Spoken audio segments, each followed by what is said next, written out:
It's like the NCAA basketball tournament for the Lutheran schools. It was always quite a goal for us. I mean, like Seymour and Columbus had 400 kids in school, and we would have 100 probably at that time. There was no option of being tired or anything like that, and sitting on the bench was 30-second stint and then you're back in. And it was for one of two things. One, we didn't have enough guys, and two, we had to be in there. We didn't have much further options. I've always, when I first started, I said, man, if I could just win this tournament. As years went on, I said, man, that is so unrealistic for me to think this way. There were so many years we'd go to that tournament and play 2 games and get destroyed by 30. We practiced in what I would consider kind of a barn almost. Concrete floor with sand and dust and everything on it. You had to kind of watch the baseboards, the wall, because there were just, sometimes there'd be nails or there'd be little pieces of wood that were kind of sticking out. But when I got this team, I tried to do everything I could because I knew that was the only shot I was going to have, so I couldn't miss. The entire season, we never really had a plan B. Winning was the only option. Mark and Zach were the leaders of the team, and they were definitely had the most talent as well. And then Brandon Scheinman, he was close to 6 feet tall as a 8th grader, so he offered a lot of size. He was definitely our center. I know Brandon Scheinman and I had a pretty intense bond because I was the point guard and Brandon was our big guy, and all I knew is if I could get it to Brandon could get it back to me wherever I was at. Of course, there's Ryan Teamy. We had a lot of practices in my barn and his barn, and same with Zach Shear. We all grew up within 4 miles from each other. If we had a bad game, we knew it. And instead of pouting about it or say, well, whatever, it's no big deal, there were a lot of times where I remember playing basketball at Mark's house till 1 or 2, 3 o'clock in the morning. Mike was the coach you didn't want to let down. I don't know if I knew any more about the game of basketball than anybody else, but I did know how to motivate. So, we'd get our tongue lashings at halftime, and then that would, rev us up to go out. Some of us would be crying, but we'd get over it, and we'd usually end up playing much better. We played a team we didn't play very well. In fact, we played horrible in the first half. So I says, you know what? You didn't listen to nothing I told you the first half, so I'm not saying another word right now. And I says, I'm done. I'm going to walk out of here. You guys can fix what you screwed up the first half and play harder, or take the uniforms off because you're not going to embarrass them another half. And I'm going out. And I did. And I never was quite sure whether they'd come out with their street clothes or their uniforms. But it worked. They came out and they played hard and they won the game. Just simply because of mental and physical effort. I didn't know it then, but I never doubted Mike. I never doubted anything he did. We weren't the team that Mike would have us do a drill and we would sit there thinking, well, there's no point in that. There's no value in that. We did it.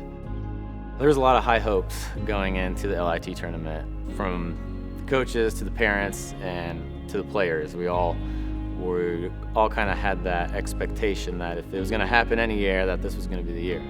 I don't know. I just remember having a very anxious feeling because it was kind of the weekend we'd been waiting for all year, and the whole weekend everybody was saying how Seymour was the favorite and expected to win. The first game we played was Columbus. I don't know. It was a bizarre game. The gym was really hot, and we could not hit any shots. Nothing was falling for us. And we didn't play very well, and just kind of like we were playing in mud.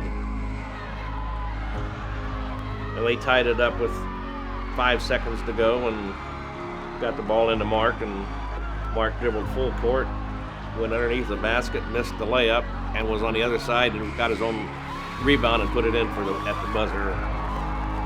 So we won that by 2.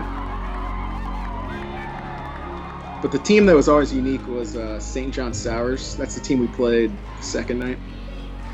They eat, sleep, and live basketball.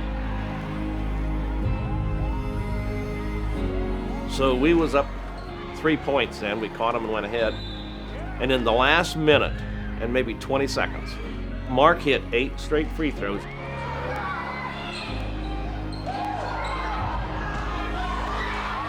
We won that game. We had some tough games, the first game, the second game. We never panicked. It wasn't like, okay, we quit, we're out. We'd look at each other and, all right, here we go. The gym at Seymour was pretty unique. Had a very Hoosier-like feel. It was always jam-packed. So I said, before the last game, I said, we came too far to turn back here. So I said, they always had this program that all the past winners were in that book. So I told them, if you want anybody to know you've been here, you got to win the game, because the second places will not get in here. Ryan was he was double teamed. He ended up wrestling it away, but his momentum made him fall backwards, and then he hit the back of his head on the floor, and just his reaction after that, because everybody was telling him, "Hey, you all right?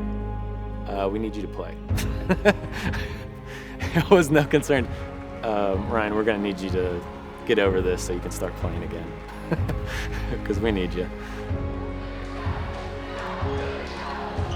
And we come out and played well.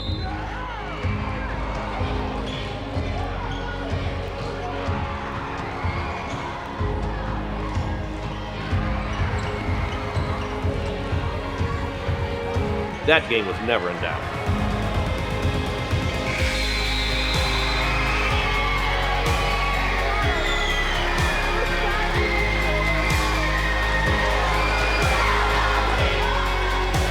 It was really fun going in and being like the small school that whooped up on some of these bigger schools throughout the year. The fact that we won that, I mean, it taught a lot of us to dream big and work hard, and good things will happen. Yeah, it'll be forever there. And I hope that the school never forgets it too. Not because it was the great and glorious thing, but what all was behind that. Because we had a fan base. Like, if you see the movie Hoosiers, where they have the school bus and all the cars behind it, they might as well have just taken a picture of our team and our fan base. It was like every gym we went to, we were the home team, because based on the number of people there. But that was a neat part of my life. And it was probably by far the best. As far as coaching, it was the biggest accomplishment I ever did.